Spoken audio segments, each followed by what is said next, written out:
got a big hat that is very visible, but you got no assets backing it up. We are in the sixth wave of a disruption, and the speed of that disruption is not like we've ever seen in human history. At this time of disruption, there's also a time where generational wealth is created. It's called a wealth transfer. We invested a total of $6,500. That money is now $81,000. And on our way out, he was jokingly poking me and saying, "It's your car, you should change it by now." So that particular year, I ended up buying 4 pieces of real estate. The choice of the person you hit yourself with will make or break your wealth journey. You have to borrow yourself a brain. It's not just a pretty face. I take a beating when I do that. But now I'm dealing with a stronger currency that has actually grown. So when I bring it back, I get a 2-fold multiplication in the money. So today we're with Mr. Bode Odetoyinbo, also known as the Finance Dad. He's a lawyer and financial educator who's been investing in the stock market and real estate for over 2 decades. And beyond his success, he's on a mission to build investors one lesson at a time. Correct. So thank you for being here, Mr. Thank Bode Odetoyinbo. Thank you. So happy to have you here. So you're a lawyer. We're just talking about this. You're a lawyer. You're already in a respected field. And you're already like on the top percentile when it comes to income. Right. So why did you care so much to invest in real estate and stocks? Why didn't you just like rely just on your salary? Okay. How long do you have? Okay. So some background. Yeah. So yes, I'm a lawyer, but I was fortunate enough from research to understand that a lot of high earning people, by reading The Millionaire Next Door, don't understand about money. And I had vowed that that would not be my story. So on the one hand, the money that came into my hand, I made a conscious decision that would not live my life. And how do I do that? By understanding how money works. So let me go back even further. We lived in the UK. And in the UK, actually before that, going from Nigeria to the UK, I worked for one of the top law firms in Nigeria. I worked for a company called, or a person called Gani Fawehinmi. Okay. Yeah. But I recognized that I didn't really understand money. Even though I earned money, I didn't really understand how it worked. So I had the habit when I moved to the UK of I would stop at a train station before my train came in. I'd go into W.H. Smith. I went to the financial section. I was so just gravitated towards the financial section, and I would read as many paragraphs or chapters before my train came in. And it was just fascinating to me, the fact that there was information in there that I had no idea about. All I knew was savings. You work, you save. You work, you save. Nothing wrong with that. But it was a slow way, from what I read, of gaining and accelerating wealth creation.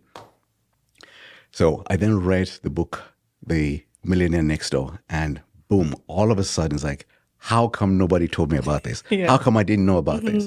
Because in essence, the summary of the book is, look, doctors, lawyers, very often you earn, and we earn a lot of money, but lifestyle creep happens to us. And you see that there's an expression called big hat, no cattle. Oh, I've actually never heard that. Okay, so this is a Texan kind of analogy. Okay. So a Texan Ranger, you remember the 6-gallon hat? Yes. You got a big hat that is very visible, but you got no assets backing it up. So you could have somebody who has earned a lot of money, but in essence, if you've bought liabilities, not assets, you have not made much progress. And therefore, the understanding was invest in assets, leave the liabilities alone. Yeah. And once I understood that dynamic, I want to take control. I want to be involved in wealth accumulation on my own terms. I love that. What are assets and liabilities? Just in your simple words. Simple, very simple. If it's on your behind, it's a liability. It's not an asset. An asset puts money in your life. A liability takes money out of your life. Okay. Can you give me an example of Absolutely. an asset and liability? Okay. So if I bought a car, I drive it off a lot, it starts depreciating. That's a liability. I'm not saying cars are bad because I get, I make this statement regularly and people now try to get into conversations with me. It is not an asset. Don't call it an asset. Yeah. It's a lifestyle choice. Yes, I love that framing. It's a liability, but it's a lifestyle choice. There's nothing wrong with it. Is. You want to buy the best car, please do it. But don't call it an asset. Okay? It puts money into your pocket that is an asset, like a piece of real estate that is cash flowing, like a business, like a laundromat that is cash flowing. That's an asset. So the distinction is if it puts money into your hands, into your bank account, it's an asset. If it constantly taking money out, it's a liability. Is that like a simple money principle or one major money principle you feel people need to know? It's very, very major. Okay. So we have, assuming as a lawyer, I earn $10,000 in a month. Okay. What do I do with that money? I can do two things. I can invest it, or I can have a lifestyle expenditure. The expenditure is I can go out, I can buy expensive meals, I can go on trips. There's nothing wrong with either one of them. But if you want to grow wealth, just understand what you're spending your money on and what it's doing for your wealth journey. If that is the goal. Okay? Yeah. So that's the essential thing. Understand what is an asset and what is a liability. What am I about to spend money on? Is it an asset?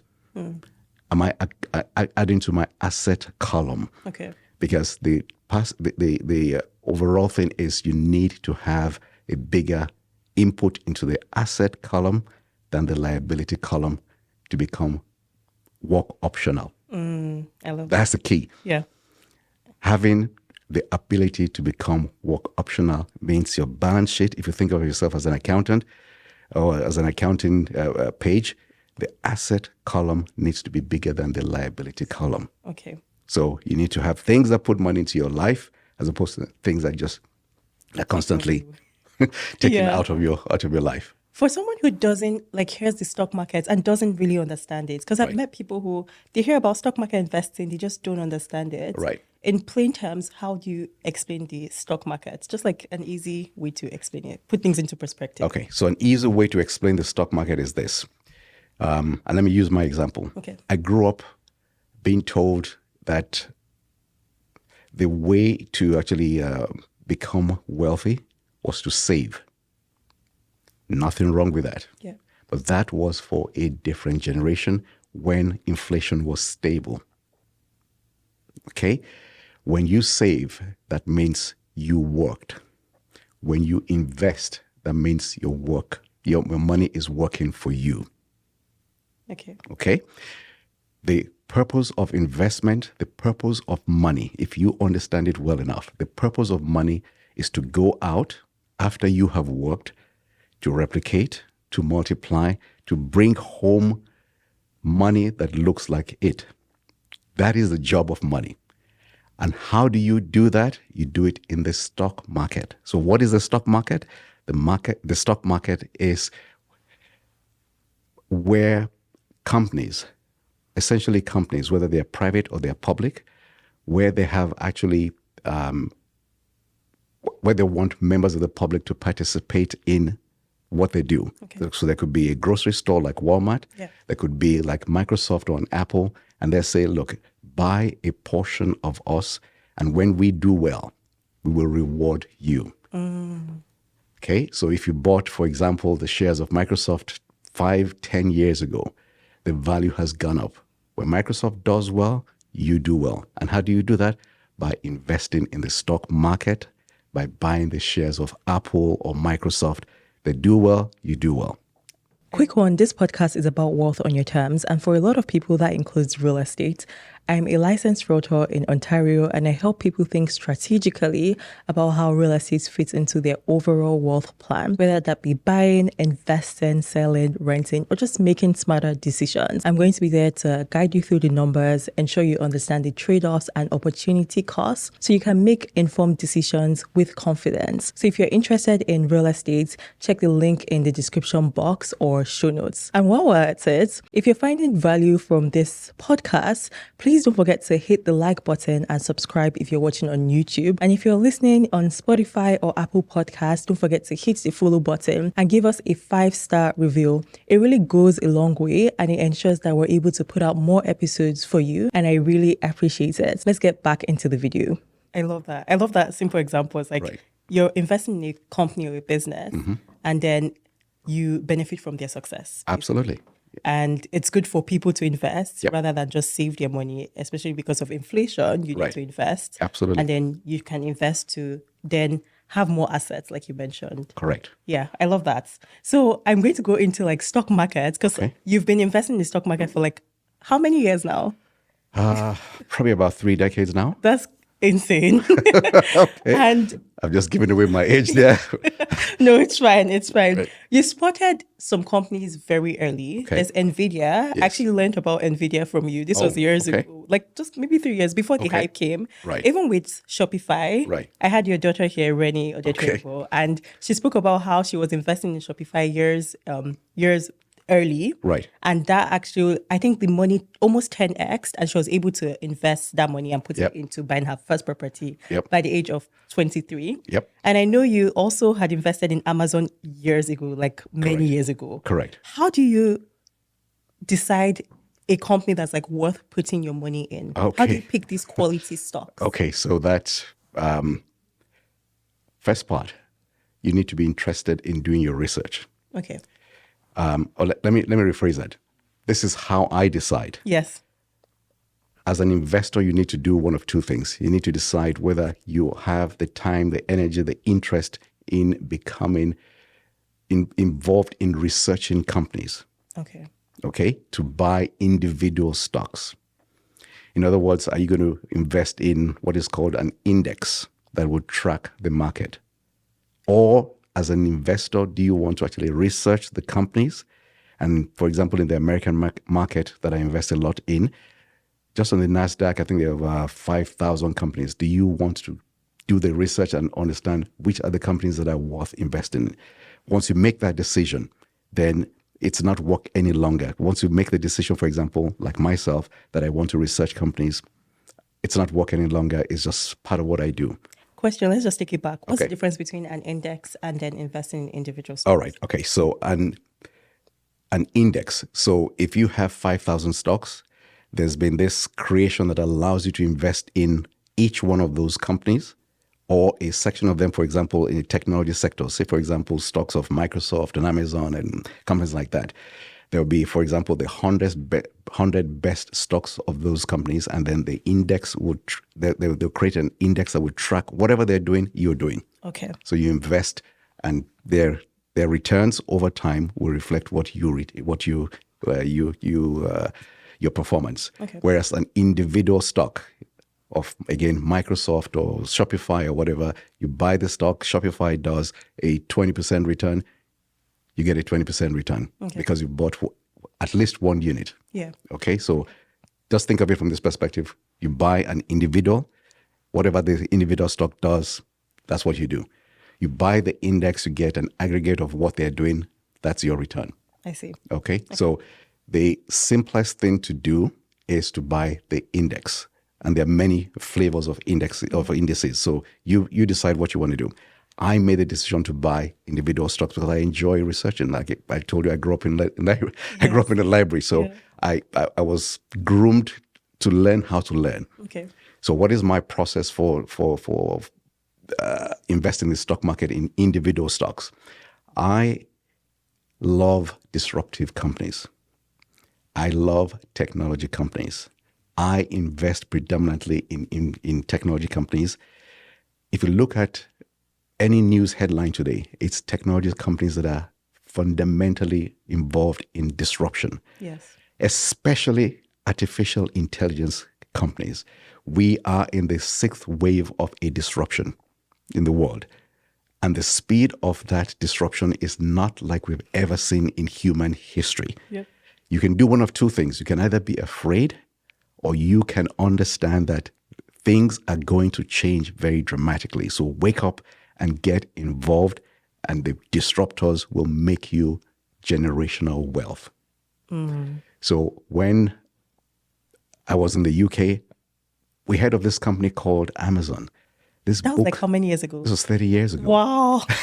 This was a company that was a bookseller, but the internet had not what we know today, where you can get all the smart devices. Yeah. We didn't have a lot of information about that.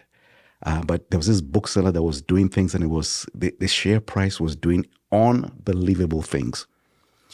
And so because of the love of what like I said, I love technology companies, I decided to invest £3,000 in Amazon.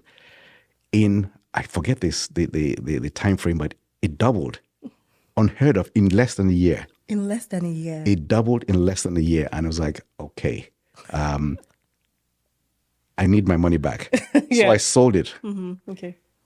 And I didn't go back into it. Fortunately, it went from, I think it was, I forget the amount now, but it dropped. Amazon lost 96% of its value after I sold.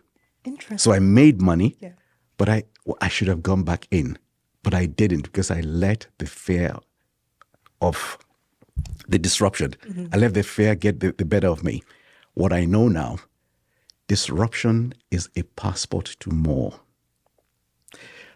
At that time, I didn't understand it. I was still a baby investor. Yeah. But what I know now, where there's turbulence, where there's things that don't make any sense sometimes, this is when true investors come out and they back their truck up and they buy what weak hands have let go. It's a very counterintuitive way of doing things, but that's what I've trained myself to do over time. So to answer your question, I love disruptive companies. I love technology companies. I invest predominantly in technology companies that are doing wonderful things. And a lot of them live in America. Yes, I was going to get into that. So Okay. like you said, you mainly invest in US Correct. compared to like Canadian. Yes. So I'm curious as to why. So I look at Canadian companies. I've invested in Canadian companies, and we're great in two main areas: resources and banking in Canada. True. Outside that, we don't have a lot of technology companies. Yeah. Shopify is an example of a great, phenomenal Canadian company. But outside that, there are not too many of them. Like I said, they reside in the US. I go where geographically my money can work harder. In what way? Like, why should people think about diversification, like geographical diversification? Very good question. So it's important when you're actually sending your money out to work. You want to make sure that your money is able to replicate. Okay. And the world is no longer in silos. We're interconnected. When one part of the world is not doing well, another part could be doing even better. So if Canada is not doing well, perhaps the US is, or maybe Asia is doing well. The job of your money is to go out again and get more and replicate. And if you can do that in the US or you can do it in Europe, by all means do that. I chose the US because it's very easy and very transparent for us to actually, and I go to the US regularly, for us to actually do a lot of business over there. Yeah. And they have arguably the best technology companies. Yes. So I chose the US for that purpose, and it's worked out very well for me. Yeah, so I might listen now and I might be like, I know this is your opinion. Okay. For context, this is not financial advice. He's just sharing his Nope, opinion. it's not financial advice. So I might listen now and I'm like, you know what? I want to be a DIY investor. Okay. I like researching stocks. Right. Now I'm thinking about investing in tech companies, which is actually something I do personally. Okay. So I might listen now and I'm like, how do I pick the type of tech company to invest in? There's so many tech companies. Okay. How do I decide what is quality? Okay. I invest by themes. Okay. What do I mean by that? A theme could be artificial intelligence. Okay. I always say I want to invest in the best, and then I leave the rest alone. What do you mean by that? So I think of what is infrastructure as an example, artificial intelligence infrastructure. And I say, what is the best company in that area? In my opinion, it is Nvidia. Yeah. It is the one that has a defensible moat. It is one that has the CEO who has been there from the beginning, who has made more money than anybody can ever imagine, and who is still there, who has a significant amount of his net worth in the company. If he's doing bad things, he's going to suffer. I want him to suffer as well as I suffer. Sure, that makes sense. So Yeah. I look for those kind of qualities. Okay. I look for visionary leaders. I look for companies that are doing things on a global scale. Okay. Those are the kind of companies that I want to that are the dominant players in that particular theme. And so Nvidia, since you mentioned it, Nvidia is is a dominant player. It has an 85% market share. That's the company.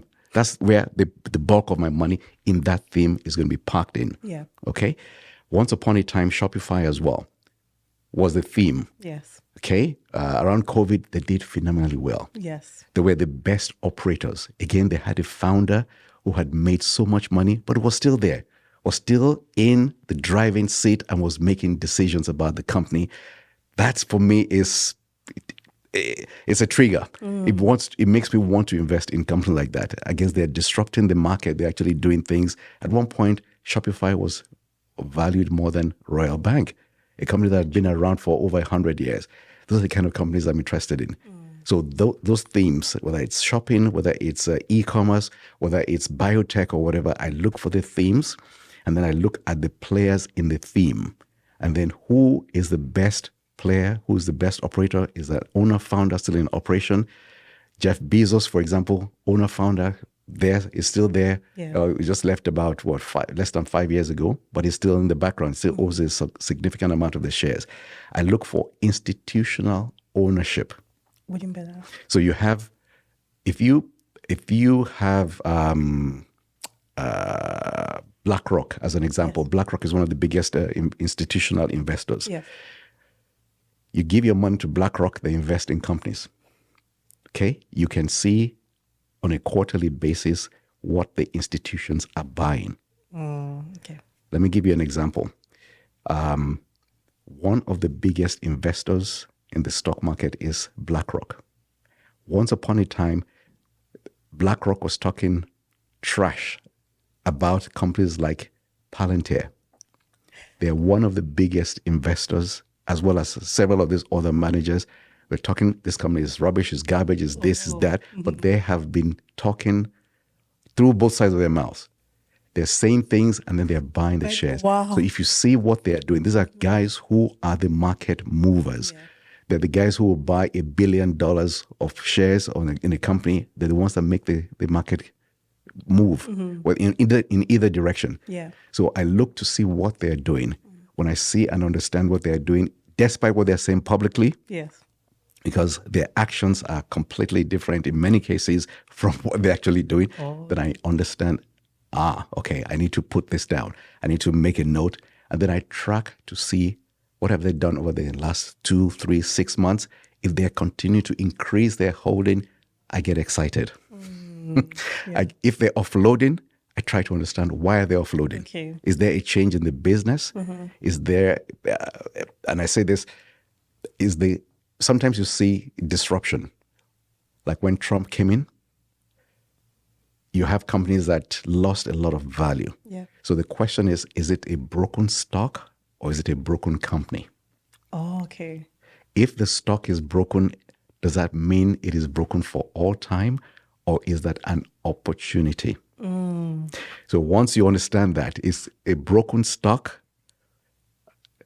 there could be opportunity. If it's a broken company, for example, they fired their CEO or they've been charged by the Securities and Exchange Commission with fraudulent whatever, once I hear anything to do with fraud, I'm out. Yeah. I don't ever wait to find out. I sell the stock immediately. I don't want to deal with any company where the CEO who should be governing my money, and my money is not a lot of money, but if he's ever charged or the company is ever charged with anything to do with fraud, I don't look back. I never go back. Yeah. I just exit the company. So those are some of the metrics that I use to determine who I should park my money with. So invest by themes, look for the best player, invest with the best, and just leave the second players alone. So, with your story of Amazon, it just reminds me of my own learning experience. As an investor, sometimes you just need those like situations to learn from. Right. My case was with mutual funds. So, I was actually based in Canada, Right. and I thought I couldn't invest in the stock market from Canada because this was something a financial advisor at a Big Five bank told me. Right. Understandable, he wasn't an international student, so he did know that. Right. So, I actually put my money in mutual funds back in Nigeria. So, I was basically investing in Naira. I converted my Canadian dollars to Nigerian Naira. Okay. And then I invested for like maybe 3 years. COVID happened and I was like, you know what? Let me actually move my money back to Canada because I saw that the Naira was dropping and I lost thousands of dollars. And for me, that was a learning experience about investing in stable currencies. Very important. Yeah. So here's my take on that. International investing comes with a special flavor. Okay. Why do I say that? One of the biggest risks that you run as an overseas investor, especially if you're investing in an emerging economy, is currency risk. So yes, you could actually buy the property, or you can invest in the stock market because your dollar, the Canadian or US dollar, actually goes further and buys you more multiples of that. But if the intention is to bring the money back here, emerging economies have this problematic issue of devaluation and rapid inflation. Yes. To the extent that whatever your profits, if you amortize that over, not amortize the wrong word, if you calculate that over a period, you recognize you're not making any money unless you're earning in the same currency. So if you actually took Canadian dollars and you're able to invest the money, or US dollars, and you invest in real estate in Nigeria, and your rent is being paid in dollars, USD. that's totally different. Yeah. But if you invest in US dollars in Nigeria and you get Naira, bringing that money back is going to be problematic. And therefore, whether you, what I do with the US is I invest Canadian dollars, I convert to the US dollar. No big gambits. I take a beating Okay. when I do that. Yeah. But here's the interesting thing. When I have the increase, the capital appreciation in the US, now I'm bringing money back to Canada in a stronger currency. Yes. So on the way in, I take a beating, but now I'm dealing with a stronger currency that has actually grown. So when I bring it back, I get a twofold multiplication in the money. So I like stable currencies. And the Canadian dollar has taken a beating against the US dollar over the last few years. Once upon a time, probably a decade ago, we had parity, but Interesting. Okay.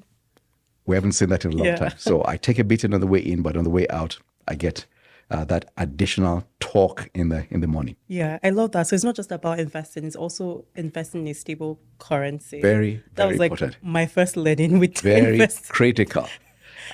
And this you wouldn't know this unless you're very intentional about your money. Yes. If you put the money with a fund manager or whatever, they won't tell you about all these things. Yes. But once you've actually done the individual stocks, you're very, very deliberate about where your money goes, who manages your money, how they manage the money. But I always say this, look, you worked hard for your money. Yeah. Nobody has the right, because they don't feel your pain, to treat your money any which way. That's true. You worked hard for your money, and you should be a governor of your own money. And the governor of your own money determines the geography of your money, the frequency of your money, the location of your money, and the acceleration of your money. Yeah. Without that, you're playing games that you should not be playing. Yeah. So for someone, I know in some cases, there's some people that grew up financially literate and they were able to start investing in their 20s. Yeah. Your children started investing from age 18. But there are some people that will probably be watching during their 40s or 50s and they feel like they're late to the game. So what would you say? How would you, this is your personal take. Okay. It's not financial advice. Right. How would you, like what advice would you give to someone who's still in their 20s, just starting off because they have that time left, versus someone who is in their 40s and 50s and just about to start? Is there a different? There is a huge difference. And everybody's circumstance obviously is different. Yes. Let me start with the 20s and the 30s. Yeah. I go as far as the 40s. Okay. That, in my opinion, is the best window where you can grow wealth. Okay. Because wealth is grown not quickly, it's grown in seasons. The season to grow wealth is when you're not yet married, you've not experienced some of life's interesting challenges, you have more, if you're smart, disposable capital, where you can hustle, you can have, if need be, multiple jobs, where you have not as many liabilities if you're, again, smart with your money. Yeah. And you can invest invest the money in the stock market and allow it to compound. Compounding is the magic sauce that will actually liberate you and make you job optional in your 40s. Yeah. But it requires commitment. Okay? Commitment at an early stage to understand the game. The game is extension of time. The game is investing your money in the best players and letting it do whatever it wants over an extended period of time. Investing is investing in companies for decades, Okay. not for a short season. Buy the best and leave it alone. If you look at a chart of Nvidia over the last 30 years, I think it's done 300,000 or 400,000 plus percent. That's insane. Absolutely insane. Absolutely insane. So my 3,000 in Amazon, if I left it If you alone, left it, I'm sure. How do you feel sometimes? the interesting thing about it is that I learned valuable lessons. True, from it. If you don't commit, Yeah. if you cannot score a goal if you're not on the field. To understand the lesson of money, you need to put your money in harm's way. Being outside the game and expecting that you will get an acceleration in your money doesn't happen. You got to get in the game. You're not going to get it right all the time. But until and unless you commit, you are constantly going to be thinking about it from a position of weakness, in my opinion. Yes. So that's the game. Get in the game, stay in the game, stay for the long term. The returns are just magical when you look at it over a 10, 15-year time frame. Let me before I move back to the 40s. Yeah. I mentored somebody a few years ago. I suggested not legal advice, not financial advice. I suggested investing in a company. Do you know of a company that invests in that creates the tasers? Okay. No. Taser is a gun that the police use for. I don't know the company. Is Okay. there a company? Yeah. Yeah, she invested in that company, Okay. and I noticed this company from my work as a lawyer. I noticed that when I get disclosure from the Crown is the prosecutor. When I get disclosure from the Crown, I see their names all over the disclosure because the body cam the police are now putting on, that records information of what happened at the crime scene, and that is now sent to a server in the US. Okay. I noticed that this company constantly was showing up on my day-to-day activity. And because of the way my brain is now wired, I started doing some research about it. And I discovered that this company has about an 85 or 90% repeat rate because they are signed up with municipalities, they're signed up with governments, and this is recurring revenue. Recurring businesses with recurring revenue are one of the most incredible companies that you want to look out for because they're not, you don't have those wild swings in the money, the cash flow that we call in real estate. Yes. This is money that keeps on coming regardless. So she started investing $500 here, $300 here. This was, I think, 2018. We had a conversation, I think, about a month and a half ago. She invested a total of $6,500. Okay. That money is now $81,000 by just buying, doing nothing, just leave it alone. Just leave it alone because They're the best operator in that space. The theme is law enforcement. The theme is disruption. The theme is leave it alone. Yeah. Just leave it alone. Let it do what it's supposed to do. Wow. Let it supposed to do. Yeah. And by the way, the name of the company is Axon, AXON. Okay. Okay, so you can research Yeah, I that. would research. I'm sure people will research. Okay, so let me come back to the second part of your question, which was if you are in your 40s, in my opinion, it's harder. Yes. Let's not sugarcoat it. It's harder. But it's not a lost case. I would suggest that the starting point, if you have not really understood this game of investing in the stock market, start with an index tracking, like the S&P 500. Okay. Track the S&P. It's shown that over the last, 50 plus years, you will do 10% of your money. If you put your money in Royal Bank, as an example, if you're lucky, you will get 0.03% on your savings, whereas you more or less you're guaranteed a 10% return every year on your money. Yeah. So whatever you have, and everybody can find more. Whatever you have, quit buying liabilities, invest in your assets, invest in yourself, invest in knowledge, invest in things that will take you.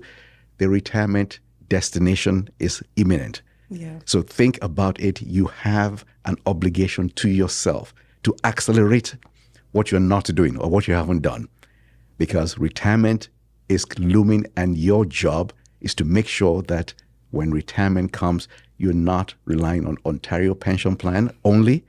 Nothing wrong with that, but you're not relying on that only.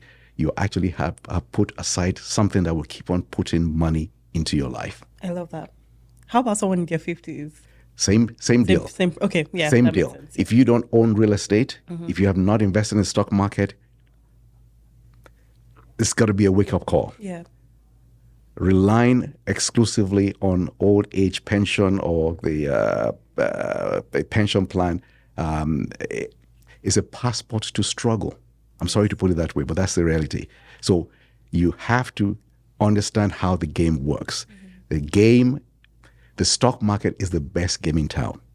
It has always been, it will always be. Okay. Followed, in my opinion, by either you buy a business or you invest in real estate. Yeah. Not necessarily in that order, but that's the game.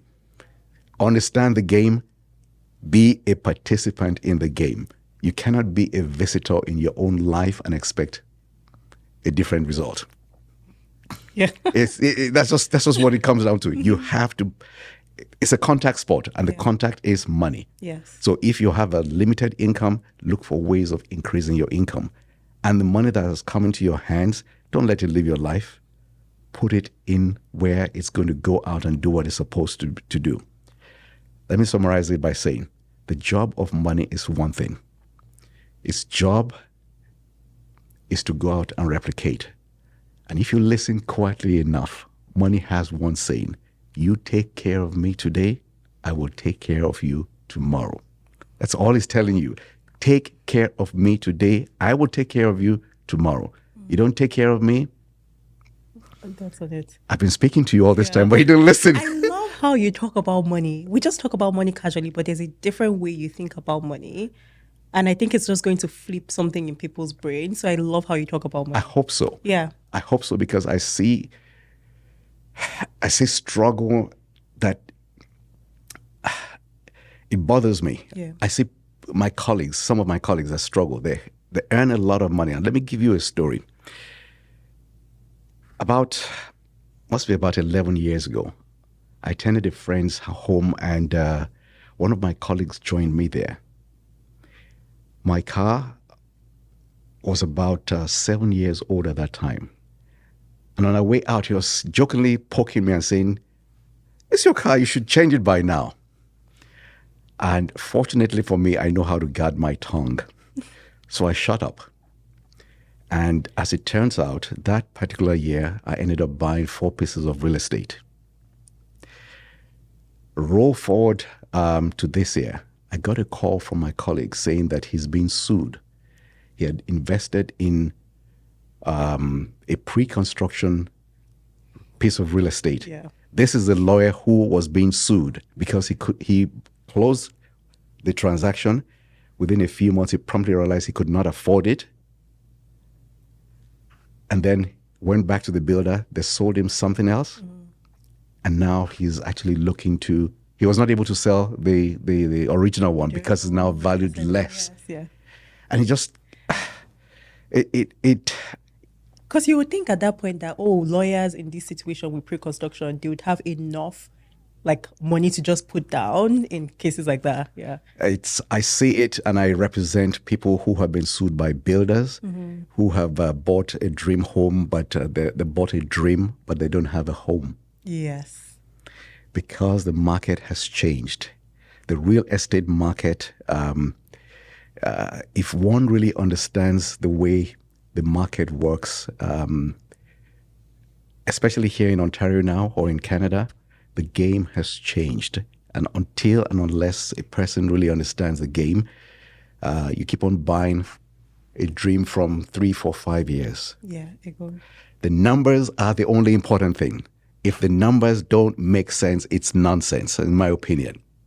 It's the first time in a long time that I'm actually come out publicly to say, look, understand the game. The game is not owning bricks and mortar. It's to own cash flowing real estate.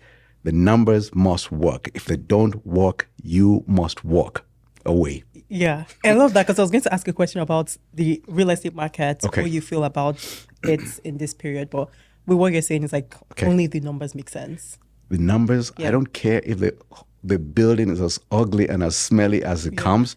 If the numbers make sense, I'm interested. Yeah, and by numbers making sense in your case, Right. for your own personal, case, what Right. does that look like? So if, for example, let me not use a nice round number. If, for example, the building, the buildings, call it a townhome. Yeah. If the number is $450,000 to buy this piece of real estate, in order to buy it, at least I need to understand what is if I'm putting down 20%, what is the carrying cost? What is the mortgage? How much does it cost for insurance? How much does it cost for property taxes? Is it an older property? If it is, that means there's going to be maintenance. Yeah. How much rent can I attract from this property? This is not a guesswork. I need to see it on paper. If the numbers at the end of the day haven't deducted a 20% down payment, and I look at the bottom line and I see that the carrying cost, the mortgage, is not going to put money in my pocket. Why am I doing it? It's not an investment. Yeah. It's a lifestyle choice, but it's not an investment. As a matter of fact, I'm about to buy a liability, and that's not what I do. That's not what my money does. So I say, until and unless I understand where the money is going to. Let me put it this way. When I invest, one of the first things I ask myself, how soon can I get my money back? Yes. If I can't understand that, why am I investing? Yeah. I need to understand how soon I can get my money back. This is not until I'm on a Zimmer frame and all people's home. I need to get my money back sooner rather than later. Yes. So if it doesn't work in time, if the numbers don't work, then I'm walking away. Okay. So that's my own philosophy, and that's what I'm recommending to Yeah. people who ask me that question.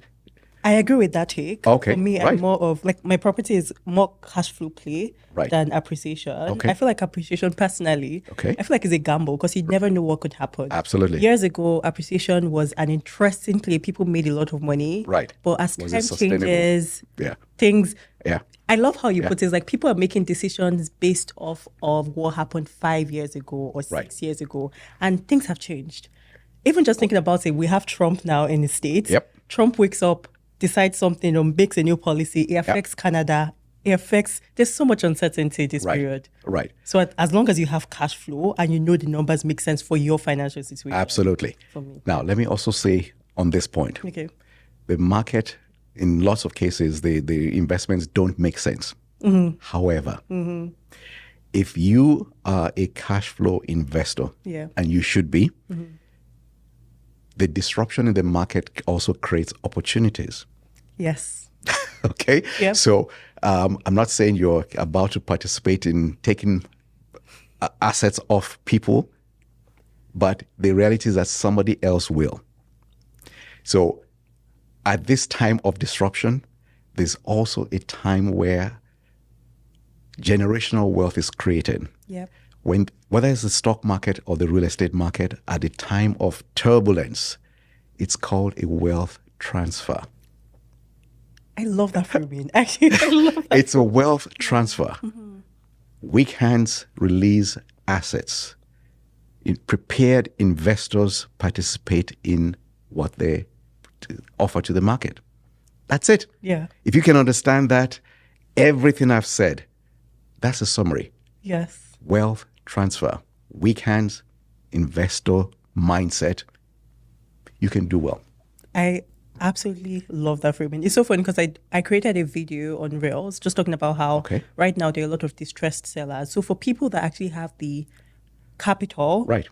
and have disposable income Right. and have that investor mindset and know what they're doing, Right. this might be the time for them. But I love how you put it as this is like wealth transfer. That's what it is. I love it. That's what it is. Somebody participated in a purchase, Yeah. but they didn't have the cash flow. Maybe there was an illness. Yeah. Maybe they went in over their head, and then all of a sudden the bank is calling because you can't pay. The banks are not charities. Yes. If you don't pay your mortgage, you know who really owns the house. Yeah. That's when you realize, oh, I'm actually not the You're just a tenant. Yeah. You're just a tenant. So that's the bottom line. I love that. So I know people love to argue that like real estate versus stock market. They say stock market makes more millionaires. Some people say real estate makes more millionaires. And since you've participated in both asset classes, what's your take on it? I love both, Okay. but I only participate when I understand the numbers for both. Yeah. So at a certain time, there's more leaning towards real estate.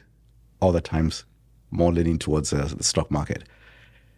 Stock market is long-term wealth. Okay.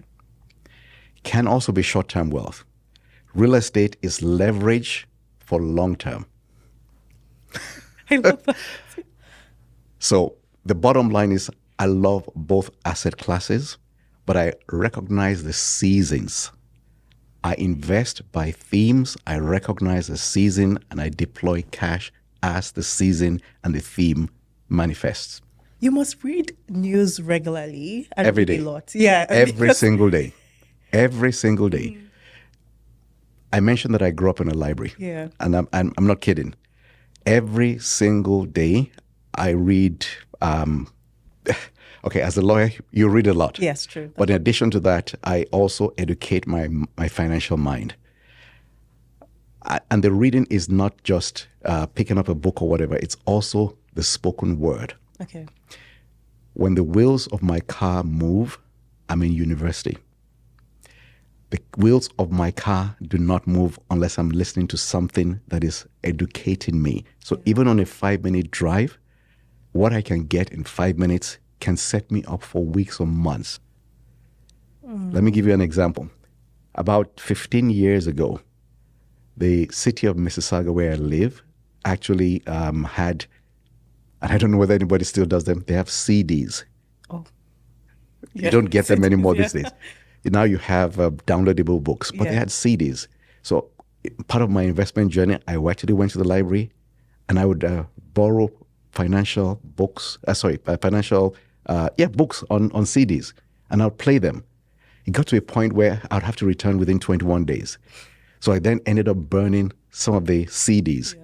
And if I'm driving, I would listen to something like The Millionaire Next Door, sometimes 3, sometimes 4 times a year. Yeah. It's like reading your Bible and you go back every time.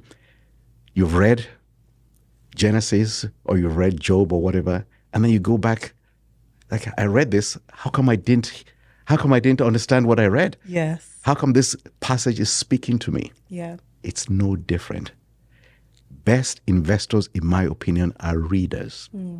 Best investors listen, they reflect, they internalize, and then most importantly, they act. Yeah.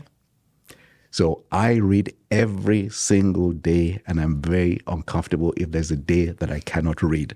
It's part of my DNA. Yeah. I love that. For me, I didn't even think about the 5 minutes. Anytime I drive, I listen to a lot of podcasts. Yes. A lot of like wealth billionaire. Like there's a podcast I listen to. It's like We Study Billionaires. The podcasts I listen to are mainly like finance and Okay. business heavy. Right. But I only keep it for like long-term drives. Like when I know, okay, 30 minutes or more. But I think I should even start doing 5 minutes. If it's 5 minutes, Yep. I think I should still listen to like I do every single day. podcast audiobooks. Every single day. That's- Without fail. Yeah, that's really interesting. And even bringing, like, let's move to the next section, which is like financial literacy. Okay. You've done an amazing job. Thank you. You raised financial literate ladies. Thank you. And one of them is actually a blessing to our generation. She has she's on social media. She's a financial educator. If you don't know her name is Bode Odetoyinbo, and I have an episode with her. Okay. Yeah. So for people looking or watching, how can they raise financially literate kids for people who want to do the same? Okay. Let me speak about how we went about it. Yeah, that would be good. Yeah. Okay. So you've heard me say money is a participatory sport. Yes. The other part of that is that children model what you do, not what you say. Money should not be a mystery. Money should be part of their DNA. To become part of their DNA, you need to encourage them at a young age to participate in this game. Okay. What do I mean by that? I mean by that, when you're talking about money as a household, think of it as a household. There are bills to be paid, there are chores to be done, and without the bills and the chores, things don't work very well. Therefore, don't just do it as a parent. Don't just do things in the home. Involve your children. Let them participate in this sport. Okay. If your child, for example, has, and we have this very often in Nigeria, somebody comes and visit, they give the child $20. As an example, a small amount of money. Yeah. It seems like a small amount of money. But what we did was we educated them. Here you have money that has come into your hands. We're going to open a bank account for you. This is cash. I like cash. I like children to touch cash. Okay? So you touch the cash. You are going to have your money. You and I are going to the bank. We're going to open up a bank. Dad, why do we need to open up an account? Because that's where it's safest. Okay? So we go into the bank, you open up an account, and they give you, at that time, with Rennie and Tenny, they have a passbook. Oh. So it shows how much you invest, how much you put in the bank. Mm-hmm. And then the next part of it is that, okay, so you've put your money with the bank. Do you know what happens to the money? Okay, tell me what happens to the money. Well, you see, this bank, for example, TD Bank, now takes that money and then they loan it out to other people. I just have to jump in there because you are very intentional. Sometimes people try to educate and they just say, oh yeah, we'll put it in the bank and that's it. But you even taught them about what banks actually do. So right. I just had to jump in, but continue. I'm like, wow. So that, and then what we did was the very first investment for Rennie was Scotiabank. I was I forget the exact name, but it's like a trustee. Okay. She was too young to buy in her own name. Mm-hmm. But I invested in for her. So she was on the what do you call it now? On the ownership. Yes. But I did it for her. So showing her, this is part of your money, because when I explained that, okay, so you have the money in the bank and you can see that, but what the bank does, how the bank has been able to be around for over 100 years is because they're very smart. They don't just keep the money. They don't just save money. They send the money on a mission. Mm-hmm. And I said, you see that guy who is going to the bank? He's going to loan your money. And the bank is going to give you maybe 3 cents for the whole year, but he's going to charge this guy 8%. So I explained percentages to them. And I said, after you get to a particular amount of money, not only are you just going to leave the money in there, you're going to become an owner of that bank. I was like, really? Yeah, you're going to become an owner of the bank, because that's how wealthy people do it. They don't just keep their money there As a matter of fact, they don't like cash because inflation will destroy the value of your money. You own things, you don't just own cash. Okay, so that's the first thing. They need to understand about making money. Okay? So one part is making money. So an uncle gives them money. The second part, I call it MKM. What's that? So money, making money, Yeah. keeping money, keeping in an account. And then the third part is multiplying money. MKM. Yeah. How do you multiply the money? That's what you saw with Rennie and you see with Tenny. They multiply it in the stock market. They multiply it in the real estate market. Yes. So whatever you have done, you understand that the money comes into your hand. You understand that you don't just, you use some of it, by the way. You use some of it to have fun. Okay. So a percentage of that, you buy whatever you want. Yeah. But the bulk of it actually goes into an account. When it comes to Sunday, you tithe. And then the balance of it, you can do whatever you like with it. Yeah. So you have a life as well as you're making money. Yeah. So having that balance is very important for parents. And they're going to model that for their children as well. The other part of it is investing. Parents who don't understand investing themselves, get in the game. Watch podcasts like this. The tool that you should use is the internet. YouTube videos will teach you about what to do. Most importantly, what not to do. Yes. Yeah. So that your kids, you can model for them what you're doing. There are bills to pay, show them how you're paying the bills so that they understand the electricity is got to be kept on. The way we keep the electricity on is because we don't just leave lights on. As an example, Yeah. they understand that there are consequences to actions. If you just want to go to McDonald's every day, that's all well and good, but you will not have anything left. Yeah. Teach children about delayed gratification. Yeah. We want to go for a trip, or the kid says, you know what, I want to buy a Michael Kors, something from Michael Kors. Okay, so the question is, how much do you have? Because your money is for you, so you are going to actually save up or invest to be able to afford that. And then all of a sudden, they don't want it They anymore. don't want it anymore. Yeah. Because daddy's money is not necessarily just to be spent. Yes. You, as a parent, need to educate them on how they spend their own money. Because somebody else's money is easy to spend. Oh, yes, But when it it's is. your money, things take on a different complexion. So delayed gratification, making money, keeping money, multiplying money. I love that. Once you actually get, it allows them to actually think it through. Yeah. To the point where they now say, okay, I don't need that so much. Or I don't want to do that so much. I don't want to. The final part of this is once they start earning money, real money, Okay. whether it's, I don't care the amount, even if they're earning minimum wage, Okay. a portion of their money must be invested.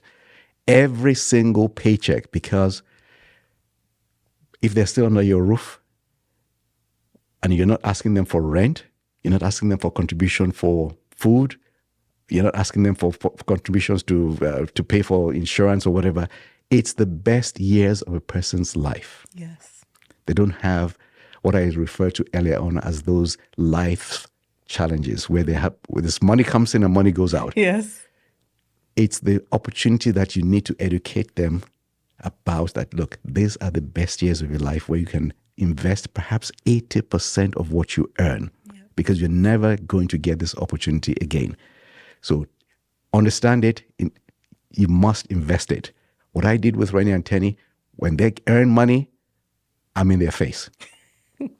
I'm their accountability partner. So don't go broke trying. Yeah.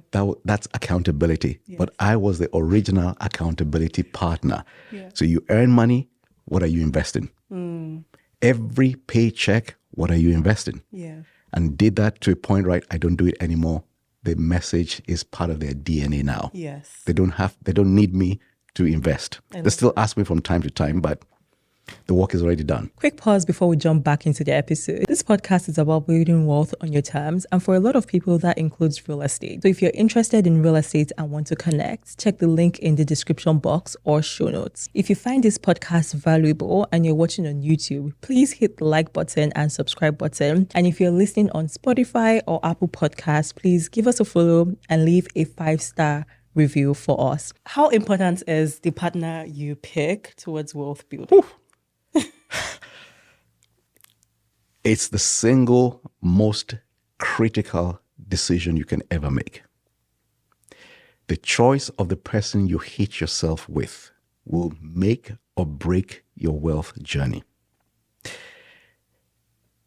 When you actually pick a partner, let me put it this way, as a man, men are visual, I included. But at some point, you have to use the Nigerian expression, you have to borrow yourself a brain. It's not just a pretty face. What is the financial DNA of the person you're about to go on life's journey with? Is she a spender? Does she understand about money? Does she understand money? If she doesn't, is she teachable? If you have somebody that believes that you are the only financial engine, you're setting yourself up for struggle. Similarly, with a lady, is he a spender? Does he understand his kingship that will actually allow you to remain in love with this guy? Because, like it or not, there is something about that, especially as Nigerians, where men are expected to actually be the financial engine of the family. If he's still in his formative years, nothing wrong with that. But does he understand the game? Is he teachable if you are more financially savvy? Is he teachable? If he is, work with him. If he's not, be careful what you're signing up for. Because money, whether you like it or not, money permeates everything that we do. And if you're with somebody who's not on the same journey as you, it's a struggle we may not want to participate in. Just understand what you're getting. So ask questions, check, verify before you say I do.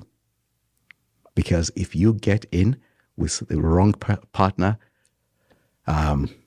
whatever you've done, whatever you worked for can actually be undone by hitching up with the wrong party, whether male or female. So absolutely critical. You're very intentional. Seems like you also did this, and like you practiced this before you. 100%. If you ask my wife, she will say, look, this guy asked me questions. He asked me, and then he asked me again. And again.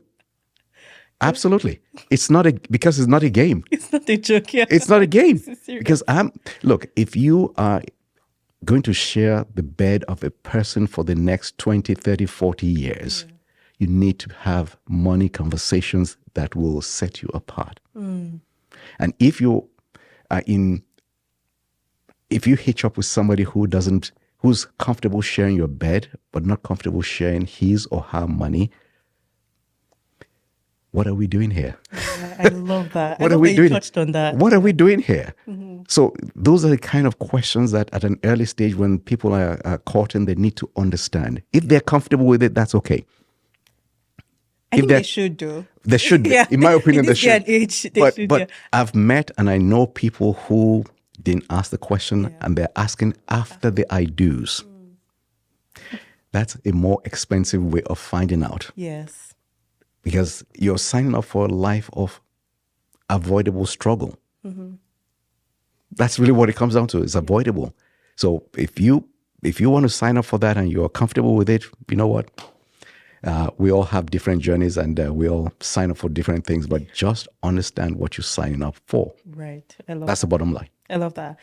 We're from a particular community where Nigerians, there's something called black tax. For people who don't know this. I don't even know how to explain it, but for example, there might be one person that moved out from Nigeria to Canada, and that person has financial success or some level of financial success. And then they have people back home who are like reaching out to the person for tuition fee, for needs and other things like that. Right. So when it comes to black tax, what would you say to people on how to navigate black tax while trying to still build wealth for themselves? Okay.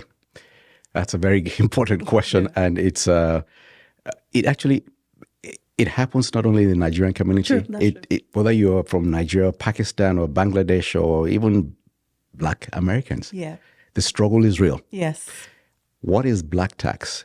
It is that expectation that you have done well or you're doing well, and therefore there is a call on your money. Culturally, if you're in that frame, you can respond. Some people shut down; they don't ever want to participate in it, and they shut off their family. I don't subscribe to that. How do you navigate it? I think the way you navigate is you treat yourself as a company. Okay. You treat yourself as you would treat, for example, I'm renting a place. I'm going to pay rent every month. I'm going to pay my utilities. Set aside an account for this black tax. Okay. There is going to be a call at some point, whether it's immediately or in 6 months or 6 years or whatever. Set aside whatever you are comfortable with. An amount you put in there, whether it's on a monthly basis or on a quarterly basis or whatever, so that when there's a call, if you're comfortable actually taking out of that, whatever, that is what it is. Okay? So you've put the money aside, you've set it aside, and if you want to go one step further, you've invested that money so that when there's a call, you can exit to be able to take care of that black tax call. Yeah. You also have to set boundaries, because there are some people, if you give them more, it's a passport to more. Yes. If you're in your wealth building journey, if you don't set boundaries, not only are you going down with that person, neither one of you is going anywhere. So you set boundaries so that you say, look, I don't loan money as an example, or I don't give money, but I can assist you, for example, with budgeting. I can assist you with how to actually put you in contact. You're looking for a job or whatever, but I'm not your bank. I'm not the one that will actually take care of your everyday needs. Or you know what? In an extreme case, I will set you up in a business, but don't ever come back to me for anything ever again. Yeah. So there are many flavors of what you need to do to be able to navigate this black tax, depending on your family circumstance and the dynamics. Yeah. And the final thing is this. You are a company yourself, if you think about it from that perspective. As you begin your wealth journey, if the cash isn't flowing because it's flowing in a different direction, you will not be in a position to take care of them. So don't drain the bank of Bode or Tobi to take care of other people. Yes. You want me to take care of you? I have no issues doing that, but I am also taking care of me PLC. Yes. When me PLC has got to a point where I can take care of you, both of us will be happy. But if I just keep on draining that to take care of you, neither one of us will be happy. So you need to put in the guardrails to ensure that they call on your money, call on your resources. They have to fit a particular parameter. And if they don't, then as uncomfortable as it may be, you need to explain to the person who's making the call, not at this time. Or in 6 months, maybe. Yeah. But it's up to the dynamics of the family to be able to take care of all of these dynamics. I love how you share different frameworks. And it's just like how these... It's interesting because a lot of people I talk to, the people that experience this black tax situation, Right. are people where when they tell me what they're making, what they're earning, and the bills they have in Canada alone, Right. and how much their family members are expecting of them, I'm like, so what do you have left? Like, Nothing. What do they think? Yeah. Like you're struggling here on your own without the black tax, Yeah. and they're still expecting you to send this amount of money. It's real. It's real. But again, this comes down to that those boundaries. Boundaries, yes. If you don't apply boundaries, boundaries become flexible. Yes. And people, if they know that, because look, put it this way, if something happens to you as an individual and takes you out of the picture, that person who's asking for the tax will go somewhere else. So just as in an airplane, where the air hostesses tell you about turbulence and the oxygen mask. Put on your oxygen mask. Make sure you are good before you take care of everybody else. If you're not good, nobody is good. I love that. So take care of yourself. You need to take care of yourself. Part of taking care of yourself is making sure those boundaries are not crossed so that you can survive, you can thrive, and then you can thrive. They can thrive with you. I love that. To just wrap up, is there anything in mind? You might not have anything, but something you want to leave us with about wealth building for people who are on this journey? On this journey, I think the most important thing is this. Wealth is made in generations. What do you mean? Wealth is made not quickly, it's made over time. Okay. Don't try and do the quick fixes, the quick money. Do it over time. Buy the best, leave the rest alone. Understand the participation. It requires your participation. Set it, monitor it, and forget it. Okay. Set it, forget it, monitor it. And come back in seasons, over years. Think generationally, think decades, not in 6 months or 6 years or whatever. Think for long term. I mentioned Nvidia. Yes. Think about if you're in your 20s, you buy something like that, just leave it alone. Yeah. You put your money in the hands of employees. The employee of Nvidia is the CEO of Nvidia is your employee.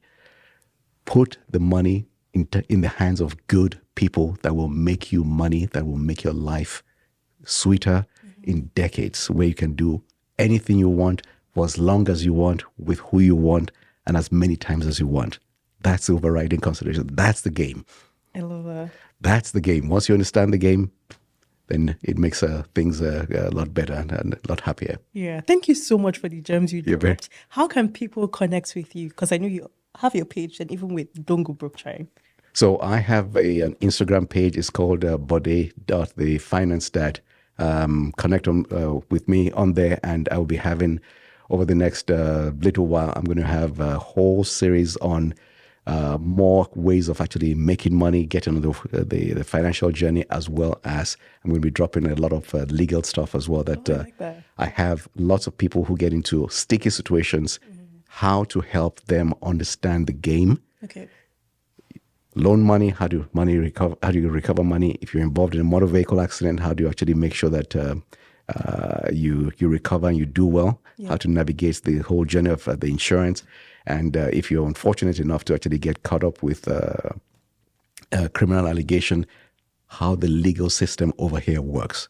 But go over to my page, and very soon I'm going to be populating with a lot more content. That's good. On the professional side, if they ever have legal issues and they want to be your clients, how can they actually reach Or you can always reach me, just Google lawyerforme.com. Okay, lawyerforme.com. Correct. Yeah. And I know LAWYER, the number 4. Okay. me.com. Okay, I'll put all of that in my description box. Right. And you could also follow his daughter, Rennie. Yes, absolutely. Link her stuff. Okay. Exo Rennie in the description box as well. Thank you so much for making this. You're very welcome. I'm so grateful for you coming here. Yeah. So thank you for listening. If you're watching on YouTube, don't forget to hit the like button and subscribe. If you're listening on Spotify or Apple Podcasts, please give us a follow and 5-star rating. Thank you.